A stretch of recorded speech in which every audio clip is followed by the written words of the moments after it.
క్రమంగా ఇప్పుడు ఐర్లాండ్‌లో మొన్న ఒకటి మాట్లాడుకున్నాం. చిన్న పిల్లలు స్కూల్‌లో భారతీయ విద్యార్థులను కొట్టారు. ఎందుకంటే అక్కడ వాళ్ళ తల్లులు, తండ్రులు ఇట్లా భారతీయులొచ్చి మన దేశంలో బ్రతకడానికని వచ్చేసి ఇక్కడ మన ఉపాధి అవకాశాలు దెబ్బతీస్తున్నారు, మన చదువులు దెబ్బతీస్తున్నారు, మన ఉద్యోగాలు దెబ్బతీస్తున్నారని చెప్పుకొచ్చారనమాట. అందుకని చివరికి అక్కడున్న చిన్న పిల్లలకు కూడా భారతీయుల పట్ల ఒక విద్వేషం పెరిగింది.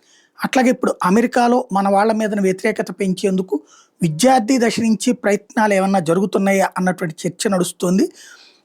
ఏదైతే తాజాగా ఒక పోస్ట్ వైరల్ ఉంది. ఇండియన్ ఎక్స్‌పాట్స్ ఇన్ యూఎస్ఏ అంటూ I never imagined I will have to fact this but today while driving home my 7-year-old daughter said mommy you know what during recess I was calling recess bell అనమాట. అంటే toilet బెల్లులో I was calling Jacob and he said I don't want to talk to Indie I being not ready that this is coming said what does that mean ఇది.